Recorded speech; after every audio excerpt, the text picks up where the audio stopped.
Avec la Fédération nationale de la pêche, en ville ou en pleine nature, partagez la pêche attitude. La Fédération nationale de la pêche présente Sud Radio, la France à découvrir, Christophe Gicquel. Ah, chers amis de Sud Radio, vous êtes 1 sur 3 à l'avoir fait au moins une fois dans votre vie. Et si on vous le propose aujourd'hui, vous seriez 1 sur 2 à répondre pourquoi pas. Oui, allez à la pêche, car c'est ça dont il s'agit. Et bien, le loisir tendance à découvrir dès les beaux jours en famille, en solo, en couple, avec des potes, tellement il est parfaitement dans l'air du temps, propre, éco-compatible, sain et régénérant. Quelle autre activité vous immerge autant dans un univers aussi facilement accessible, paisible, déconnectant, convivial, en connexion avec la faune et la flore sauvage d'une belle nature. Et pas n'importe quelle nature, celle au bord de l'eau. Oui, car tout pêcheur sait ça. En présence d'une rivière, d'un cours d'eau, d'un étang, d'un fleuve, en 20 minutes, le niveau de stress urbain baisse en flèche. Toute masse d'eau dégage en effet ces petites particules chargées électriquement qu'on appelle des ions négatifs et qui ont un effet bénéfique sur notre organisme. En favorisant l'oxygénation de nos cellules, ils améliorent immédiatement notre bien-être. C'est pour ça que la pêche, ça détend et que les pêcheurs sont des gens plutôt aimables, courtois et paisibles. Le terrain de jeu de la pêche en eau douce en France est immense, le long de ces 500 000 km de cours d'eau de notre pays. Il suffit de prendre votre carte de pêche à la Fédé, une canne, du fil, une boîte de verre et hop. Et ensuite, comme 1,5 million de pratiquants, vous allez adorer cette pêche de loisir que nous allons vous faire découvrir aujourd'hui. Alors au vif, au leurre, à la mouche sèche ou noyée, à la tirette, au coup à l'anglaise, à la bolognaise et surtout au calme, en devenant en plus une sentinelle vigilante de l'état de nos cours d'eau. On vous dit comment dans cette émission. Sud Radio, la France à découvrir, Christophe Gicquel. Et nos ambassadeurs de la pêche, ils sont autour de cette table, ils sont 3. Il y a Claude Roustan qui est président de la Fédération nationale de la pêche en France et de la protection des milieux aquatiques. Bonjour Monsieur Roustan. Bonjour. Benoît Lefebvre est également là, il est chargé de développement du loisir pêche à la FNPF, c'est comme ça qu'on dit hein. Tout à fait. C'est plus vite, plus rapide. Voilà, FNPF. Fédération nationale de la pêche en France. Voilà. Et puis Jérôme Guillouette est avec nous, il est responsable technique, car il y en a à la FNPF. Bonjour Monsieur Guillouette. Bonjour à vous. Claude Roustan, première question. La pêche, aujourd'hui, on est loin de l'image du pépé assis sur son caddie et qui pêche tranquillement dans l'eau. On a affaire à des gens qui sont jeunes, techno, qui sont éco-responsables et qui sont des sentinelles de l'eau et des vigiles des berges de France. Expliquez-nous. Eh oui, vous avez très bien résumé de ce que sont les pêcheurs aujourd'hui. La pêche est une activité... Approchez-vous bien du micro, Monsieur Roustan. Une activité aussi dynamique. Oui. Qui fait que chacun peut y trouver son compte, quel que soit son âge. Absolument. Aujourd'hui, on a un réseau hydrographique en France qui est exceptionnel. Il faut le souligner, grâce au travail qui est fait par les fédérations départementales et les associations agréées de pêche et de protection du milieu aquatique. Autour de leurs 3500, 3700 associations agréées, des 40 000 bénévoles qui s'évertuent à faire en sorte qu'on ait un réseau hydrographique intéressant et qui est envié par beaucoup d'autres pays, quoi que l'on en dise. Alors le maillage de la fédération, c'est 94 fédérations dans les départements, en France. 94 fédérations départementales dans chaque département, dont 2 ultramarines, l'île de la Réunion et Saint-Pierre-et-Miquelon. Combien de salariés? 1000 1000 salariés au sein du réseau associatif pêche, comme je vous disais, 40 000 bénévoles tout ça, qui animent la pêche en France. Et 1,5 million de pêcheurs. Moi, je pensais que c'était moins. Je pensais qu'on était à 500 000, 600 000. On est le double, en fait, plus du double. Oui, encore. C'est beau. On peut baisser, mais nous sommes nombreux, 1 500 000 pêcheurs, 1 500 000 passionnés. Faut dire que d'après le sondage Harris, 86% de la population française a une bonne image de la pêche en France. Oui, c'est donc vrai. Ça laisse encore un potentiel de pêcheurs et on est là pour justement faire en sorte qu'il est le plus adhérent. Vous avez tout à l'heure dans votre préambule souligné ce qu'était la pêche en France, vous l'avez bien résumé, je vous en remercie et j'espère que ça va attirer de nombreux adeptes. On est là pour ça, moi j'adore la pêche, moi j'ai pêché étant jeune et de temps en temps je pêche encore et ça me fait un bien fou. Franchement, quand on habite Paris, qu'on est dans une ville de stress, on va se mettre au bord d'une rivière et ça détend très vite en fait la pêche. C'est un loisir formidable. Benoît Lefebvre, vous êtes chargé de développement du loisir pêche de la FNPF. Tout à l'heure, je disais que c'était un loisir, c'est vrai, c'est un loisir, et facilement accessible. Combien ça coûte ? Alors, c'est assez simple. Donc, il faut déjà une carte de pêche. Hein. Oui. C'est le premier, c'est le sésame. Donc, elle se trouve très facilement chez votre détaillant d'articles de pêche ou sur cartedepêche.fr où là, on rentre juste le nom de sa commune. Ça, oui. C'est pratique. Et on trouve sa carte. Donc une carte, il y a des tarifs découvertes. Par exemple, pour les enfants, si on parle des enfants, une carte découverte à l'année, quand on a moins de 12 ans, c'est 7 € pour pêcher toute l'année. Et c'est valable la plupart du temps dans 91 départements. Donc c'est interdépartemental. Alors certaines sont interdépartementales. Et puis, on va dire, pour un homme adulte, il y a une carte qui a 86 € qui généralement permet de pêcher dans son association ainsi que dans son département. Et pour 112 €, on a accès la plupart du temps à ces 91 départements. C'est une entente qui permet aux pêcheurs, quand ils partent en vacances, également d'aller pêcher. Et après, sur le matériel, je crois que... Une bonne canne à pêche. Une bonne canne à pêche. Là, par exemple, pour pêcher sur Paris, pour aller chercher les perches, je pense pour maximum 100 € entre la canne à pêche, le moulinet, le sac à dos et les leurres pour aller à la pêche. Oui. Et on est prêt pour partir. Et 100 €, on se fait sa saison. Oui, on commence. D'accord. Je crois que la somme moyenne qu'investit un pêcheur par an, c'est 680 € par an dans son loisir. D'accord, c'est bien. Ouais, ça reste raisonnable. Et puis surtout, c'est accessible toute l'année, la pêche. Et puis avec un territoire, on en a parlé, qui est extraordinaire. Formidable. D'autant qu'il y a un retour sur investissement, parce que les poissons, à un moment donné, on peut aussi les manger. Exactement, c'est l'avantage de la pêche. C'est qu'on peut aller à la pêche pour se faire du bien, pour aller dans la nature, et puis de temps en temps, partager un bon cendre avec les amis, une perche ou une truite. Enfin, c'est quand même aussi très agréable, et ça fait partie du plaisir de la pêche. Combien de types de poissons il y a en France ? Alors, on monte à 115, si je dis pas de bêtises... Sous le contrôle de Jérôme Guillouette. Exactement, je vais regarder. 120, oui. Voilà. Il dit 120, il y en a deux de plus. Justement, Jérôme Guillouette, quel est l'état de nos rivières et de nos trous en France ? Est-ce que partout on peut s'installer au bord d'une rivière et on est sûr d'avoir une eau à peu près potable ? Enfin, à peu près bonne. Oui, la qualité des milieux est satisfaisante, même si il y a quand même quelques réserves à faire.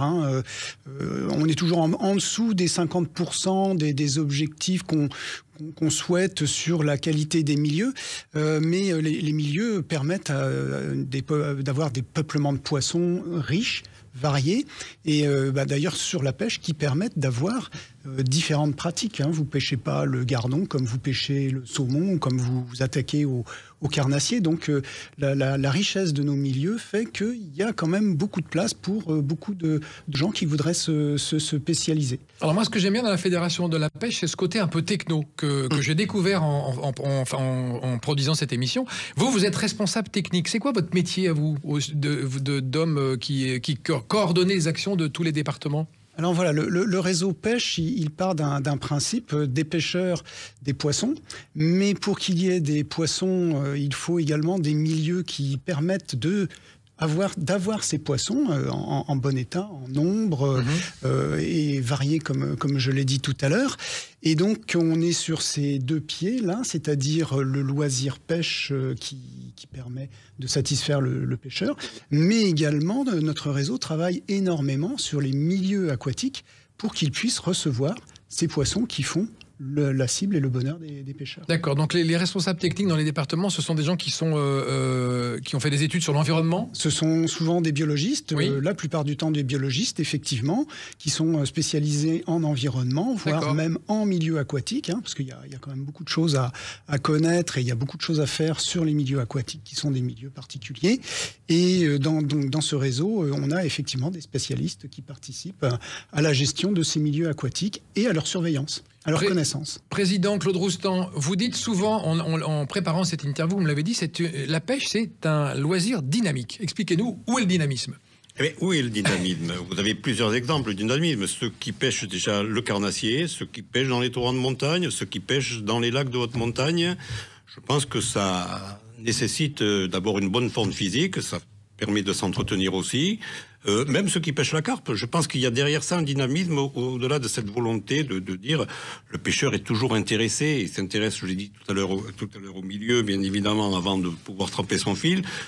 Mais donc c'est une activité physique. Il y a aussi ce qu'on appelle le stick fishing, qui est aussi une pratique qui est pratiquée par les jeunes pêcheurs sur les quais de Seine, par exemple. Que Benoît Lefebvre a longuement pratiqué. Mais j'étais jeune. Benoît, mais il le fait encore. C'est encore un street fisher. Et vous envoyez sur les bords de Seine ou sur les canaux, notamment le canal Serre-Mortel, d'ailleurs. Sur le Rhône, à Lyon. Donc voilà, c'est partout. Aujourd'hui, cette image du pêcheur passif, contemplatif, j'allais dire, est un peu désuète. Et un peu désuète et un peu fini, parce qu'il y a beaucoup de jeunes qui... fini. Et puis c'est pas ça qu'on encourage à la fédération. Ce qu'on veut, c'est des gens qui sont proactifs. Moi, je pense qu'on fédère toutes les pêcheurs et il y en a pour tout le monde. Oui. La pêche a assez gros avantages aujourd'hui, c'est que de 7 à 77 ans, on a un panel de possibilités qui peut intéresser tout le monde et on peut s'en satisfaire aujourd'hui. D'ailleurs, on a eu au niveau des jeunes une poussée depuis 2019, 32% de jeunes en plus. Incroyable. De moins de 18 ans qui ont pris leur carte de pêche pour pouvoir pratiquer la pêche. Et aussi, ce qui est d'autant plus intéressant, c'est que de par le travail des APPMA au titre des ateliers de pêche nature, dont pourra vous parler Benoît tout à l'heure, on intéresse ces jeunes au milieu aquatique. C'est ça. Au-delà du prélèvement du poisson, ils sont intéressés par tout ce qui a trait à la faune piscicole. Et c'est extrêmement important. Et tout, comme je vous disais tout à l'heure, au contenu et aux contenances. Et en plus, on leur apprend à déconnecter de leur téléphone portable pendant le temps qu'ils sont à la pêche. Ah ben c'est ce qu'on leur dit. Bien. Même si aujourd'hui la technologie est aidant, ils se servent aussi de leur téléphone portable pour accéder à des sites de pêche. C'est vrai. Donc on a des applications, bien entendu, et la Fédération nationale, et Benoît peut vous en parler, des applications qui permettent justement de pouvoir accéder à des sites de pêche, quel que soit le territoire national. C'est génial. Alors Benoît, qu'est-ce que c'est comme application? On les trouve où? Alors, il y a des applications de notre réseau comme Génération Pêche, par exemple, et puis il y a d'autres applications grand public. Et en fait, c'est tout le paradoxe de cette ouverture des jeunes à la pêche, c'est qu'en même temps, ça leur offre des moments de déconnexion où ils sont au contact de la nature, ou seuls, ou avec leurs amis. Et puis, il y a ce temps d'échange aussi sur les réseaux sociaux, même pour partager leurs prises, pour partager leur expérience, leurs techniques. Et donc, ils rattachent quand même, j'allais dire, à la réalité du monde d'aujourd'hui avec ce côté réseau social, mais en même temps, ça leur offre cet instant de déconnexion qui aujourd'hui se faisait rare. Monsieur Roustan précisait, c'est plus 32%. On remarque que c'est arrivé pendant la période Covid, donc je pense qu'il n'y a pas de hasard. Il y a aussi eu un moment de besoin de déconnexion, justement, de ressortir, de se déconfiner. Et je pense à plus aux enfants, mais également à leurs parents. Et ils aiment bien se prendre en photo avec des brochets de 98 cm qu'ils ont pris dans la Seine. Par exemple. J'en ai vu une circuler il n'y a pas longtemps. Voilà, il y a des grands enfants. Je pense que quand on est pêcheur, on reste un grand enfant. On aime partager un petit peu ses belles prises, etc. Ça fait partie de ça. Et on voit nos enfants, par exemple, qui jouent à Pokémon et qui collectionnent les cartes, etc. Il y a un côté contemplatif dans la pêche, où quand on attrape un poisson d'exception, on en est fier. Oui, on a envie de le montrer aux amis. Et ça donne envie aux copains d'aller à la pêche. Absolument. On va marquer une pause, chers amis. On va continuer à parler de la pêche, de ce merveilleux loisir qui intéresse 1 500 000 personnes en France le long de nos canaux, nos rivières, nos étangs et nos lacs aussi. On pêche dans les lacs beaucoup. Tout à fait. Et on fait une petite pause et on se retrouve juste après. À tout de suite. Avec la Fédération nationale de la pêche, en ville ou en pleine nature, partagez la pêche attitude. La Fédération nationale de la pêche présente Sud Radio, la France à découvrir, Christophe Gicquel. Et nous sommes avec Claude Roustan, président de la Fédération nationale de la pêche en France et de la protection des milieux aquatiques. Benoît Lefebvre est là aussi, chargé du développement du loisir pêche de la FNPF. Et Jérôme Guillouette autour de cette table pour compléter l'équipe, responsable technique FNPF. L'action des 94 fédérations départementales sur le terrain, Claude Roustan, est-ce que c'est aussi une action de gestion équilibrée de la pêche, je vais dire, dans tous les domaines? C'est une action de gestion équilibrée à la fois de la ressource halieutique, qui est extrêmement importante, l'eau, puisque nous avons des actions, nous siégeons dans toutes les instances qui ont en charge de la gestion de l'eau dans les départements. Alors, je ne vais pas rentrer dans les détails, les sages, les DAGE, etc. Mais nos techniciens, nos hydrobiologistes, dont parlait tout à l'heure Jérôme Guillouette, ont aussi des missions de conseil auprès de l'ensemble des collectivités locales avec qui nous avons aussi un partenariat, puisqu'on a signé dernièrement avec l'Association des maires de France une convention de partenariat. Nous avons plusieurs partenariats sur le plan local avec les institutions qui font que nous sommes intégrés dans toutes les instances en charge de la gestion de l'eau. Ouais, très bien. Et par ailleurs, je disais aussi, ce qui nous paraît important, c'est l'action que nous menons au titre de la promotion du loisir pêche et dans l'éducation à l'environnement par le biais de ce qu'on appelle les ateliers pêche nature. Donc nous avons ces deux actions importantes à la fois sur les milieux et sur l'éducation à l'environnement et l'organisation du loisir pêche que nous menons au sein des fédérations. Ce qui fait que nous avons aussi, au sein de nos fédérations départementales, un rôle politique important. Oui, et puis une vocation aussi d'apprentissage du milieu. Alors, bien sûr, aux jeunes enfants. Notre rôle, c'est d'éduquer ces jeunes enfants à utiliser le milieu aquatique qui est extrêmement fragile. C'est vrai. On ne doit pas faire n'importe quoi. Et on leur apprend aussi, à ce que l'on disait tout à l'heure, à être des sentinelles de cours d'eau, c'est-à-dire de prévenir lorsqu'ils constatent sur le terrain soit des pollutions, soit des incivilités, soit des mortalités de poissons. Tout ça, ça fait qu'on a un réseau qui est dense et qui est très utile pour la protection de l'environnement d'une manière générale. Jérôme Guillouette, responsable technique à la FNPF. Est-ce qu'on peut dire que certains milieux aquatiques disparaissent en France ? Alors tout à fait, effectivement, les milieux aquatiques sont des milieux sensibles et fragiles, et certains milieux sous diverses pressions disparaissent. Immobilière, agricole. Immobilière, agricole, effectivement, l'extension des zones urbaines, l'extension des zones d'activité, les pratiques agricoles font que certains milieux aquatiques sont transformés, mais de manière très importante, ce qui leur donne pas les mêmes propriétés, donc ce qui a une incidence sur les animaux qui y vivent. Et quand ils disparaissent pas complètement, en particulier pour les petits milieux aquatiques, qui sont aussi importants que les grands, puisque les grands milieux dépendent des petits qui s'écoulent de l'amont vers l'aval. Et certains milieux disparaissent, par exemple sous les buses ou sous les drains. C'est quoi, les buses, les gros tuyaux, oui. C'est-à-dire qu'en fait, un petit cours d'eau... On les fait couler dedans, quoi, en fait. On les fait couler dedans parce que, évidemment, ils sont un petit peu embêtants, il faut les traverser, ça bouge un peu, il faut les entretenir. Donc, parfois, c'est plus simple de les rectifier ou de les buser. Et alors, du coup, ça ne fonctionne plus du tout de la même manière. Le travail de la fédération, c'est aussi ça, c'est d'alerter en disant c'est peut-être pas la bonne solution. Alors, le travail de la fédération des fédérations sur le plan technique, il est multiple. C'est quand même... Il y a une expertise technique forte dans les fédérations de pêche et elle se base sur un plan de gestion départemental. Et ce plan de gestion, il est basé sur un diagnostic. Donc, on commence par bien connaître les milieux, et bien les posséder sur leur fonctionnement, leur existence, les menaces qui pèsent dessus, etc. Et ensuite, on peut élaborer des plans de gestion qui visent à regagner de manière cohérente des milieux qui ont été abîmés, ou ça peut aussi servir à mettre l'emphase sur des milieux à protéger, parce qu'on sait que si ces milieux disparaissent, ça aura des conséquences importantes, et qu'il faut absolument mettre l'emphase sur cela pour pas avoir de problèmes par la suite. Et donc, ce plan départemental sert de trame de travail à nos structures. Alors, je voudrais pas non plus faire penser que c'est une affaire de spécialistes, parce que, comme on l'a dit tout à l'heure, il y a des associations de pêche locales, et dans ces associations de pêche locales, elles participent également à l'entretien des cours d'eau, à la surveillance des cours d'eau, à la connaissance, etc. Et les membres des APPMA, des associations, sont des pêcheurs, et les pêcheurs peuvent participer également aux actions de restauration, de connaissance et de surveillance.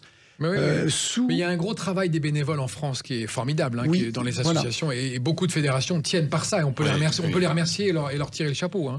Tout à fait, grâce à leur travail, il y a quand même beaucoup de choses qui sont faites, et les milieux aquatiques sont quand même, comment dirais-je, pas surveiller, on ne peut pas donner une idée de surveillance de flicage, mais ils sont observés, et ça participe à la connaissance et au suivi de leur évolution. D'accord. Benoît Lefebvre, le deuxième samedi de mars, qu'est-ce qui va se passer bientôt ? C'est un des grands moments pour les pêcheurs. C'est le moment de la fédération. L'ouverture de la pêche de la truite. Donc, en fait, ce qu'il faut savoir, c'est que les truites... C'est que la truite, Alors, c'est lié à la truite, qui vit dans les milieux qu'on appelle de première catégorie. Donc, c'est plutôt les cours d'eau oxygénés, frais, où vivent les salmonidés, dont la truite. Et donc, ces milieux sont fermés à la pêche pendant quasiment 6 mois pour ce qu'on appelle le repos biologique. Donc, on laisse le temps aux poissons de se reproduire calmement, de retrouver des forces, et pour mieux le retrouver le second samedi de mars. Et donc, nous, c'est vraiment un événement où, généralement, les pêcheurs se retrouvent au bord de l'eau. C'est aussi un moment de convivialité. C'est vrai. Et puis, ça marque ce début de la saison de la pêche de la truite. Et là, avec ma carte, j'ai le droit d'aller le deuxième samedi de mars pêcher, même si c'est une carte journalière, juste pour un jour, juste pour ce jour-là. Tout à fait. Vous avez la possibilité de prendre des cartes journalières ou hebdomadaires, ou de prendre une carte annuelle à partir du 1er janvier. Exactement, c'est à la carte, chacun sa pêche. Hein. Et puis, à ce moment-là, dès l'ouverture, on peut se retrouver au bord de l'eau, et alors, ou seul, tranquillement, ou avec d'autres pêcheurs pour un moment de convivialité, pour aller rechercher la reine des eaux fraîches, qui est la truite. Et là, il y a aussi des cartes qui existent pour inciter les femmes à pêcher. On a des cartes découvertes. Ça, je trouve ça très bien. Ouais, également, à 41 € l'année. C'est top. Voilà, c'est tout à fait accessible. Ouais. Pour permettre de découvrir notre loisir qui est peu féminin. Alors, qui reste essentiellement masculin. On a 8% d'adhérents féminines. Ah, quand même, c'est bien. Et voilà, mais on sent...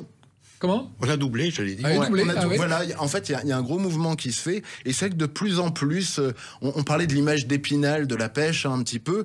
Et ben ça aussi, ça change. C'est vrai qu'autrefois, une jeune fille qui pêchait jusqu'à 12 ans, des fois, elle avait du mal à s'imaginer en tant que pêcheuse femme. Et aujourd'hui, on voit de plus en plus que les marques de pêche, il y a des jeunes femmes de 30 ans qui pêchent. Et on peut être tout à fait, aujourd'hui, une femme et aller à la pêche. Et d'ailleurs, on a des compétitrices maintenant françaises et qui font parler d'elles au niveau européen. Carrément. Championnes du monde. Et certaines championnes du monde également. Ah bah voilà, le blason est redoré. Voilà. Oui. Les femmes arrivent en force à la fédération. Et puis non seulement elles arrivent en force, mais en plus elles ont des résultats. Oui, c'est vrai. Mieux que les hommes. Ah, en plus, oui, parce qu'on dit qu'elles sont presque mieux, parce que la France est aussi championne du monde de pêche à la mouche. Ah oui, c'est vrai. Et championne du monde de street fishing aussi cette année. Ah bon? Voilà. C'est en 2025 là. Ouais, pour la première fois. Première fois dans son histoire. Exactement. Et à la mouche, c'est souvent, non? Ils sont souvent, c'est-à-dire qu'on a des pêcheurs de haute qualité en France, de pêcheurs à la mouche, donc on a eu des champions du monde, bien sûr. Et je dois dire, et je voudrais les féliciter, profiter de cet instant à la radio pour féliciter tous les compétiteurs qu'il y a en France, hommes ou femmes d'ailleurs, et qui ont des résultats, et c'est un bon vecteur pour le développement de la pêche de loisirs en général. C'est vrai. Est-ce que la pêche s'enseigne? Est-ce qu'on a besoin d'un brevet professionnel pour enseigner la pêche? Alors voilà, déjà pour l'encadrement en général. Il en faut un. Oui, exactement. Comme toute activité sportive, le code du sport réglemente ça. Donc par exemple, nous, nos animateurs professionnels dans les fédérations de pêche sont diplômés d'un brevet professionnel jeunesse et sport pour l'encadrement de la pêche. Et à côté de ça, on a aussi des encadrants qui sont bénévoles. Donc là, il n'y a pas besoin de formation professionnelle parce qu'on est bénévole. Par contre, nos structures les forment à ce rôle, exactement. Donc ils ont des formations sur la pédagogie de l'animation, mais également des brevets de secouristes.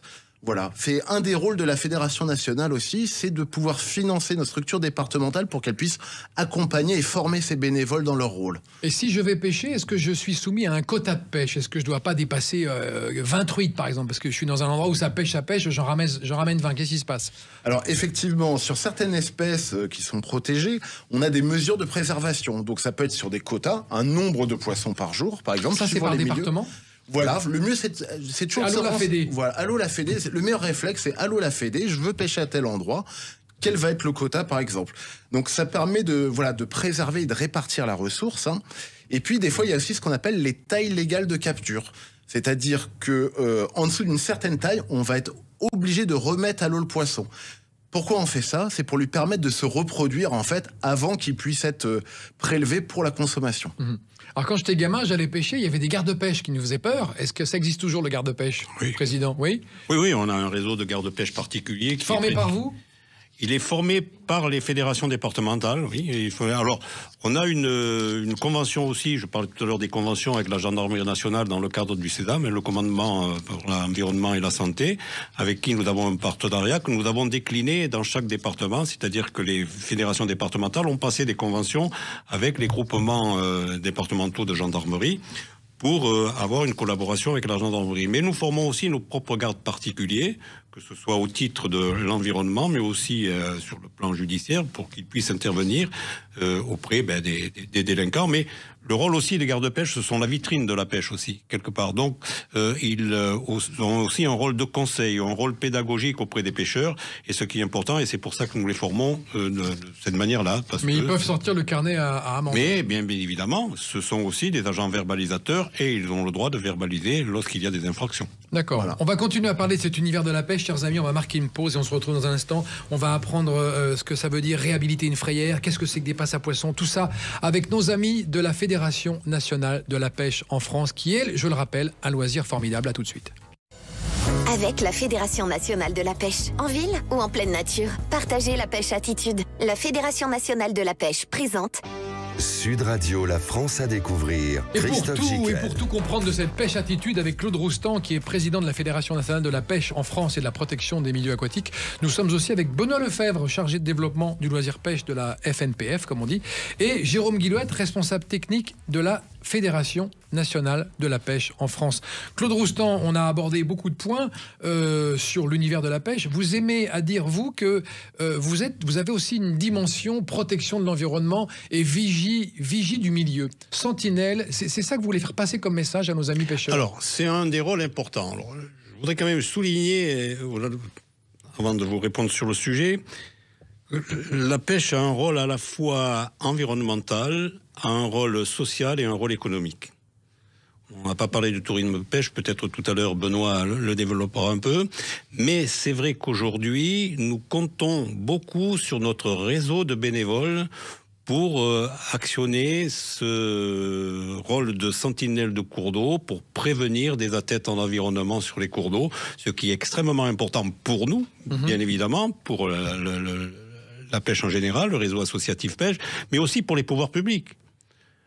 On se sert aujourd'hui de ce réseau, puisque notre réseau hydrographique aujourd'hui est constitué de telle façon, et notre réseau associatif le complète par le fait qu'aucun cours d'eau, aucun chevelu de cours d'eau, qui sont des petits cours d'eau qui font les grandes rivières, n'échappe à la gestion d'une association agréée de pêche et de protection du milieu aquatique. C'est l'originalité de l'organisation de la pêche en France. Donc, à partir de ce réseau-là, les bénévoles, les adhérents des associations agréées de pêche et de protection du milieu aquatique jouent ce rôle essentiel de sentinelle des cours d'eau. La passion du pêcheur, finalement, c'est l'eau. La passion du pêcheur, c'est l'eau, c'est comme je vous dis, c'est le contenu et le contenant. C'est ça, oui. Donc, bien évidemment, pour nous, il est essentiel qu'il y ait de l'eau de qualité et de l'eau en quantité aussi, suffisamment pour permettre la reproduction des poissons, mais aussi la circulation des poissons. C'est pour ça que nous travaillons aussi sur ce qu'on appelle la continuité écologique, cela permet aux poissons de se déplacer et de pouvoir aller frayer et d'aller dans des zones où il peut se reproduire. Et sur la bonne qualité de l'eau qui est visuellement contrôlable, le pêcheur, c'est le premier lanceur d'alerte en fait. Alors on est le premier lanceur d'alerte et d'ailleurs nous allons travailler dans les mois qui viennent, dans les années à venir, sur ce qu'on appelle la thermie, qui est un élément essentiel pour prévenir justement dans le cadre de la modification climatique qui s'annonce et qui est déjà là d'ailleurs, de faire en sorte d'adapter notre gestion par rapport à ce changement climatique. D'accord. Et les pêcheurs sont un peu les fers de lance dans ce domaine-là. Jérôme Guillouette, responsable technique à la FNPF, est-il vrai qu'on réhabilite des berges et que plus de 1000 ont été réhabilitées cette année ou l'année dernière ? Alors, on réhabilite effectivement des berges et on réhabilite aussi beaucoup de types de milieux aquatiques. Donc, ça peut aller effectivement de la berge au fond. Les méandres des cours d'eau, ce sont des choses très très importantes. Ça offre, vous savez, les êtres vivants aiment bien, en fonction de leur spécialité, ils aiment bien avoir des milieux qui leur correspondent. Il y en a qui aiment les courants rapides, il y en a qui aiment les zones calmes. Et quand une rivière méandre, elle offre tous ces types de milieux. Et la difficulté, si vous rectifiez ce cours d'eau et que vous en faites un exutoire simplement, les poissons ne trouvent plus du tout ni de cachette, ni de zone de repos, ni de zone où ils peuvent manger, etc. Donc, il est important effectivement que ces milieux soient en bon état. Et quand des milieux ont été donc abîmés, effectivement, le rôle des fédés et des associations, c'est de reméandrer. C'est un des travaux qu'ils font, c'est de reméandrer. Parfois, les travaux sont conséquents et ils ont abîmé le fond de la rivière. Donc, on fait ce qu'on appelle des recharges de granulats, c'est-à-dire qu'on remet des graviers dans l'eau, graviers qui supportent toute une faune qui sert de nourriture à ces poissons, parce que les poissons ne sont pas tout seuls dans l'eau, bien évidemment. Et on peut également travailler sur la continuité parce que tous les poissons sont migrateurs. Enfin, la plupart des poissons sont migrateurs. Ils ont besoin de milieux différents en fonction de leur phase biologique, au moment de la reproduction, au moment de grandir, etc. Ils ne sont pas sur la même zone. Par conséquent, il faut que les ouvrages, en gros les barrages, qui soient en travers des cours d'eau, puissent être transparents pour eux. Donc ça peut être la suppression de l'ouvrage quand il est inutile, ça peut être la gestion de l'ouvrage en ouvrant les vannes au bon moment pour que les poissons passent, ou ça peut être ce que l'on appelle des passes à poissons, qui sont, pour donner une image un petit peu rapide, des escaliers qui leur permettent de monter, mais qui permettent de descendre aussi dans le cadre des centrales hydroélectriques qui ont des hélices qui peuvent blesser les poissons. On essaye de leur offrir des passages alternatifs pour qu'ils ne passent pas par ces turbines. Donc il y a tous ces travaux-là, et on peut aussi restaurer des frayères, mettre des accès à des frayères. Il y a vraiment beaucoup de travaux possibles en fonction du contexte dans lequel on est. On ne fait pas les mêmes travaux pour la truite qu'on fera pour le brochet. Oui, et puis en fonction des milieux et de la diversité. Et en fonction des la milieux. Montagne, la plaine, tout à fait différent. Est-ce qu'on peut dire que les eaux se réchauffent ?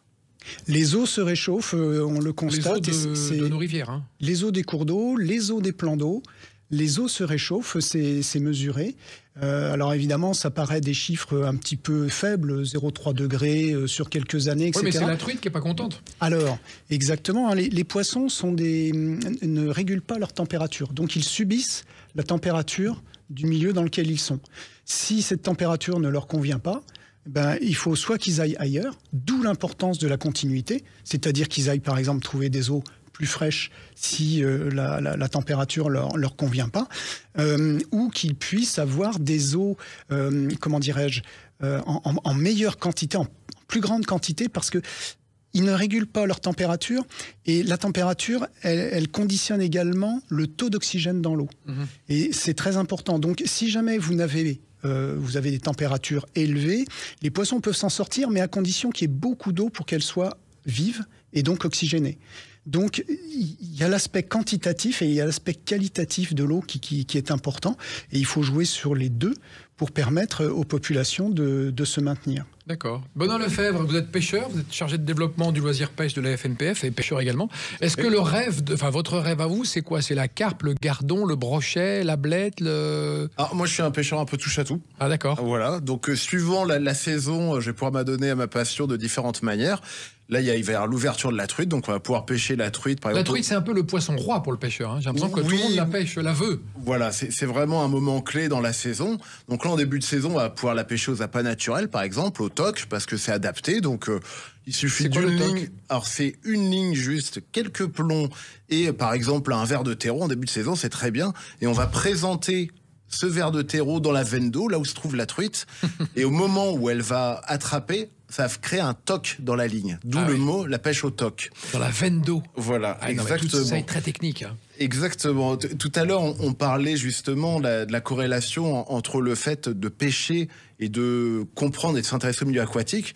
Parce qu'au début, c'est intéressé. C'est-à-dire que le pêcheur, pour attraper plus de poissons, pour augmenter les prises, il va s'intéresser au comportement du poisson, à sa façon de vivre, au comportement du milieu.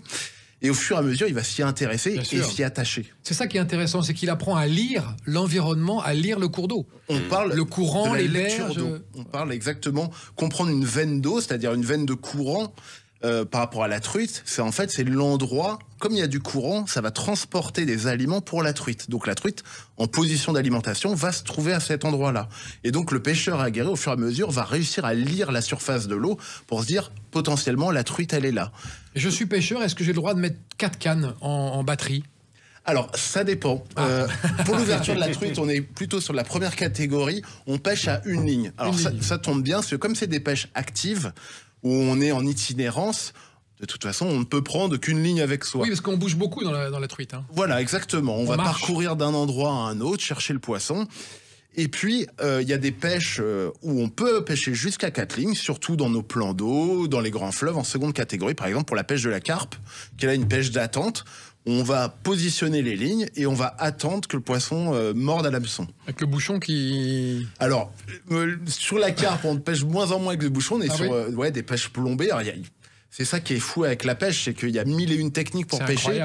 Et on n'a pas, je veux dire, d'une vie, on n'a pas assez pour exploiter toutes les techniques. Comme je vous dis, on peut pêcher la truite là au mois de mars. Au beau jour, on va commencer à pêcher les poissons blancs, le gardon, par exemple au bouchon, en pêchant au cou.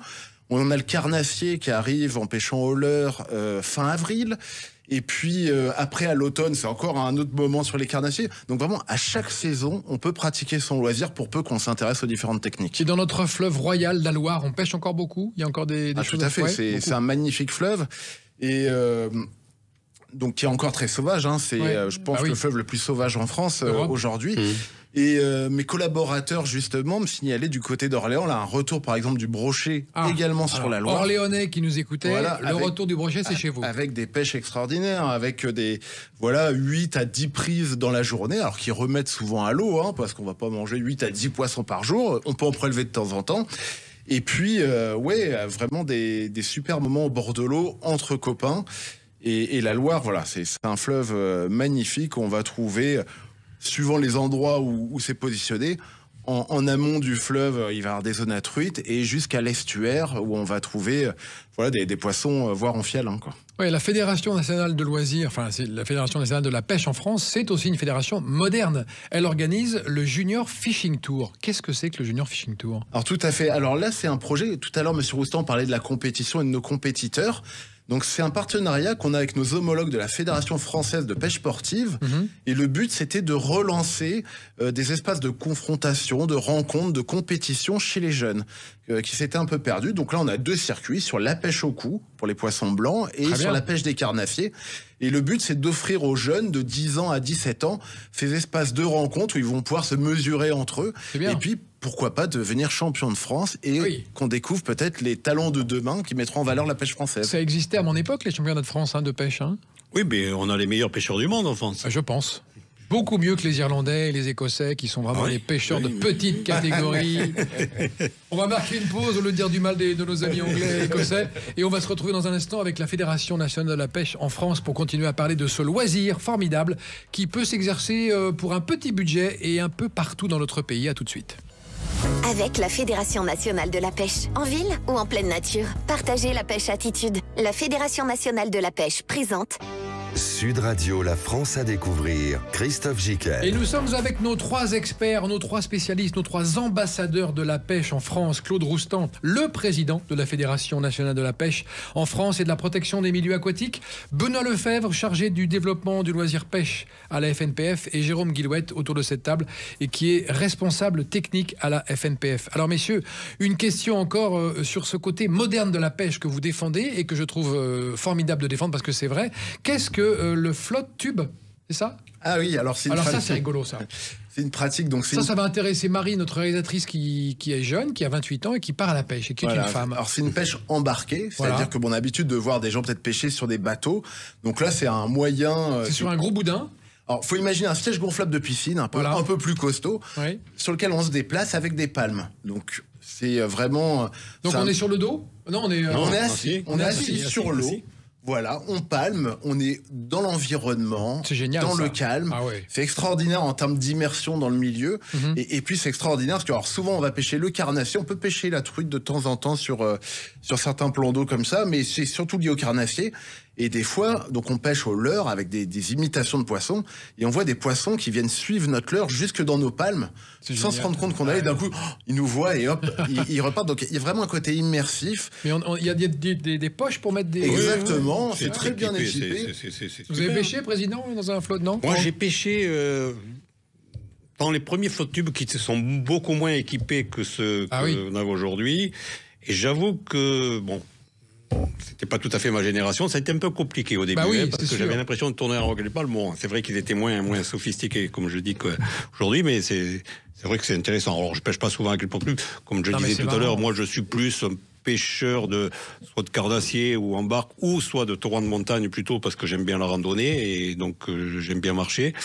Et c'est ma pêche privilégiée.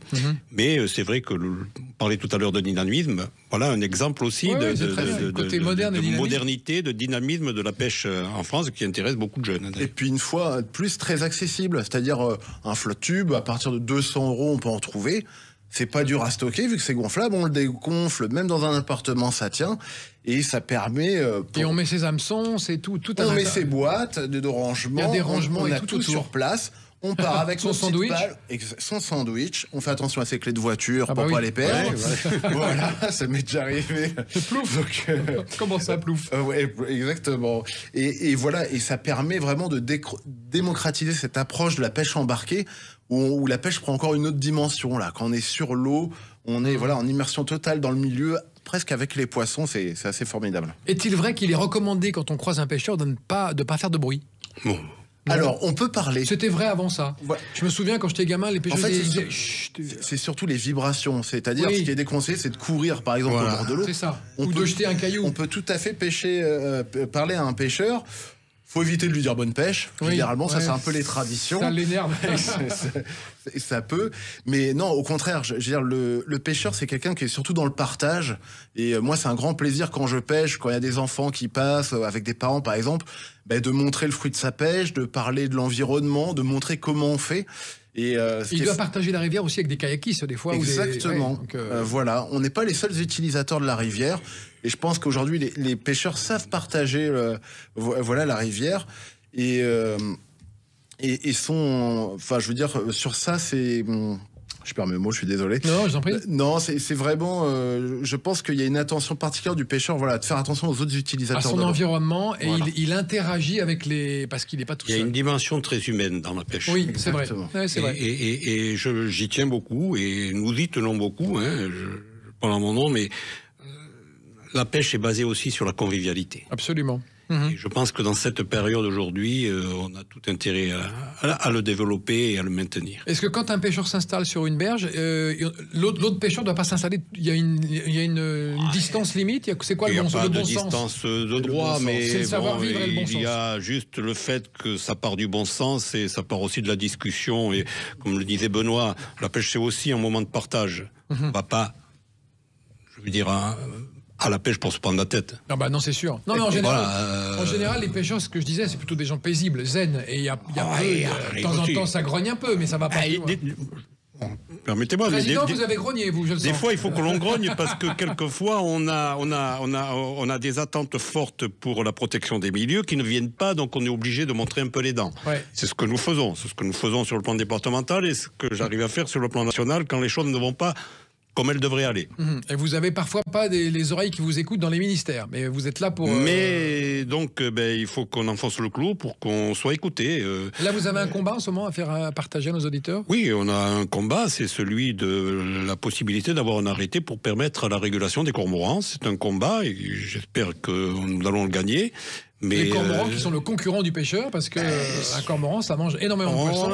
Il y a prolifération. Ce sont des concurrents, mais on n'est pas là pour éradiquer l'espèce. On veut réguler pour faire en sorte que tout le monde y trouve son compte. Et il n'y a pas de raison qu'un poisson vaille moins qu'un cormoran. Voilà. Et régulation qui avait déjà été faite par le passé. Qui a déjà été faite par le passé, qui a été abandonnée par la volonté d'un ministre, et que le Conseil d'État d'ailleurs a dénoncé, puisque il est prévu qu'un nouvel arrêté ministériel doit être pris pour qu'on puisse continuer cette régulation. Donc ça, permettre au préfet de prendre les arrêtés nécessaires pour qu'on puisse le faire. Et vous, en tant que président, c'est votre travail et votre combat. Et c'est notre combat, et je vais de ce pas tout à l'heure retourner auprès du ministère pour essayer de faire en sorte qu'on puisse avoir cet arrêté dans les temps. Bon, je vous souhaiterai bon courage tout à l'heure quand on se quittera.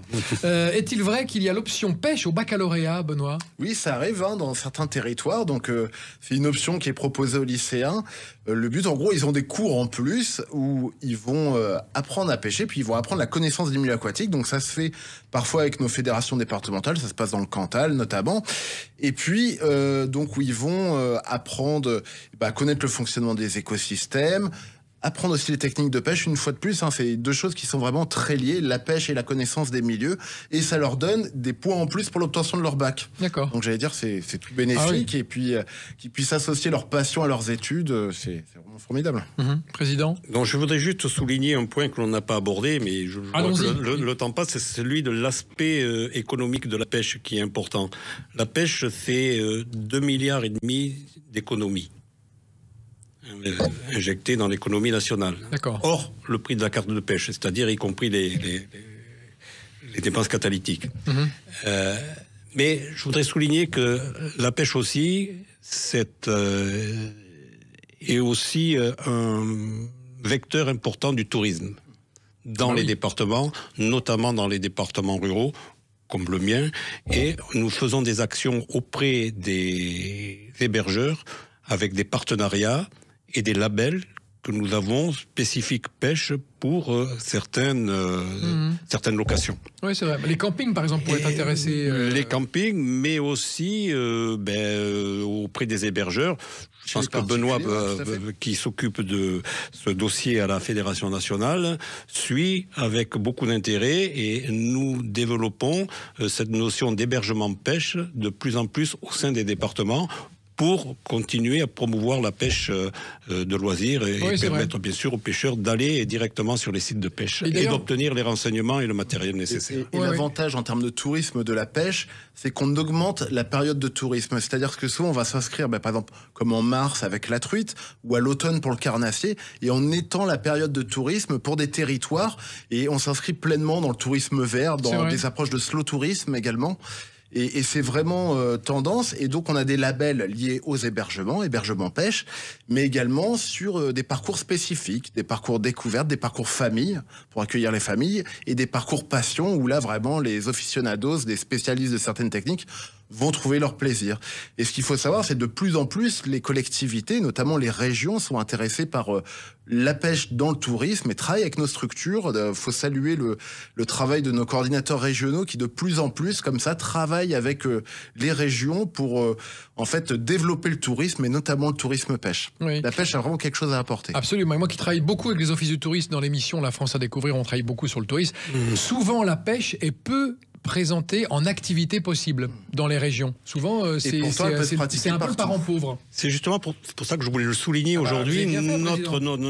Et vous avez des départements où la pêche est un vecteur très important en termes d'économie touristique. Absolument. Oui, l'Aveyron, l'Ariège, le Cantal, les Alpes-de-Provence, les Hautes-Alpes, la Savoie, les Hautes-Savoie. Enfin, je pourrais en parler en Bretagne, etc. Bon, dans les Pyrénées, vous avez des... C'est extrêmement important et ça représente un montant assez conséquent et non négligeable au niveau de l'économie touristique par département, voire par les régions. Et c'est pour ça que nous avons aussi nos départements et les fédérations régionales, les associations régionales des fédérations de pêche plutôt, ont des partenariats avec les régions administratives pour développer aussi cette notion de tourisme pêche. On doit présenter un peu plus aux gens qui viennent visiter une région comme une activité possible dans tous les départements de France. Vous avez cité tout à l'heure et vous avez souligné le partage donc de la ressource au niveau des activités. Vous parlez des sports d'eau vive d'une manière générale.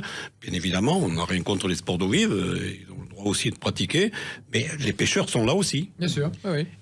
Et je souligne aussi que les pêcheurs paient une redevance aux agences de l'eau pour l'utilisation de la ressource. Ah oui. Ce que ne font pas les autres. D'accord. Ça, c'était le mot du président, qui remet les pendules à l'heure. Et qui sont réinvestis dans les milieux. Je crois que c'est 10 millions d'euros par an, comme ça, de RMA, ce qu'on appelle la redevance milieu aquatique, et qui sont réinvestis par les agences de l'eau dans des actions pour le milieu. Président, le mot de la fin va être pour vous. Il nous reste une petite minute d'émission. J'aimerais que vous me racontiez votre pêche, la dernière qui vous a procuré le plus de plaisir. Dans la région où vous êtes, vous allez pêcher en montagne, vous aimez le torrent. Moi, je suis dans les Alpes-de-Haute-Provence. Alors, donc la pêche qui me passionne le plus. Il est où votre petit coin? Mon petit coin, vous savez, il n'est pas loin de chez moi. Ouais. J'ai la chance d'habiter dans une petite commune rurale où nous sommes très peu d'habitants, où on a une rivière qui est pas très loin, un petit cours d'eau. Qui s'appelle comment? Qui s'appelle la Bernarde. La Bernarde. Alors, juste pour souligner, j'ai aussi la chance d'être maire de ma petite commune et du lieu où j'habite pour aller à la mairie, il y a 7 km. Et donc, je prends le plaisir en allant à la mairie, selon le temps, selon la période, de m'arrêter et puis de faire mes petits coins privilégiés pour prendre mes poissons. Des truites? Des truites, bien sûr, essentiellement. Oui, bien sûr. Que je rejette ou pas, selon le cas. Oui, parce qu'il y a le no-kill aussi. Alors, la plupart du temps, je remets l'eau, mais je dois dire aussi que la plupart du temps, je garde aussi mon poisson pour le partager entre amis. Oui, c'est vrai, parce qu'on n'a pas abordé ce point et on va terminer là-dessus. Le pêcheur n'est pas forcément quelqu'un qui va manger le fruit de sa pêche. Il y en a de moins en moins. Il y en a de moins en moins. Beaucoup les relâchent et je trouve cette nouvelle philosophie de la pêche admirable. On relâche le poisson. On a joué avec lui, on le relâche. C'est un point essentiel et vous avez raison de le souligner. Et c'est le travail que nous faisons au sein des ateliers de pêche nature, et Benoît pourrait vous en parler, où on apprend aux jeunes pêcheurs à manipuler le poisson. Bien, on n'interdit pas de le garder et de le manger, comme ça a été dit tout à l'heure. Mais par contre, il y a une technique particulière pour qu'on puisse relâcher le poisson sans qu'il y ait de dégâts et qu'il puisse reprendre une vie. Mais sans le blesser. Donc, il y a toute une manipulation à apprendre et nous le faisons au sein des ateliers pêche nature et c'est extrêmement important. Et c'est vrai que les jeunes ont cette philosophie de relâcher le poisson. Très bien. Je crois que la pêche est un beau sport qu'il faut continuer à pratiquer et qu'il faut continuer à promouvoir. Et moi, je voudrais vous remercier de nous avoir invités pour en parler. C'est un grand plaisir et on retrouve toutes les informations sur le site. Benoît ? Voilà, sur Génération. Si on veut vraiment pêcher, sur générationpêche.fr. Ouais. Donc là, il y a toutes les astuces, où trouver sa carte de pêche. Donc cartedepêche.fr. Les coins de pêche. La réglementation, etc. Et quand on a moindre doute, on recherche sur Internet la fédération départementale et là il y a des professionnels qui sauront vous guider pour aller à la pêche près de chez vous. Bravo, merci messieurs, Claude Roustan, Benoît Lefebvre et Jérôme Guillouette d'avoir aussi bien parlé de votre sport favori, sport de loisir et de pleine nature, de connexion avec la nature formidable qu'est la pêche. Et on se retrouve la semaine prochaine dans La France à découvrir. Salut. Sud Radio, La France à découvrir, Christophe Gickel. Avec la Fédération nationale de la pêche, en ville ou en pleine nature, partagez la pêche attitude.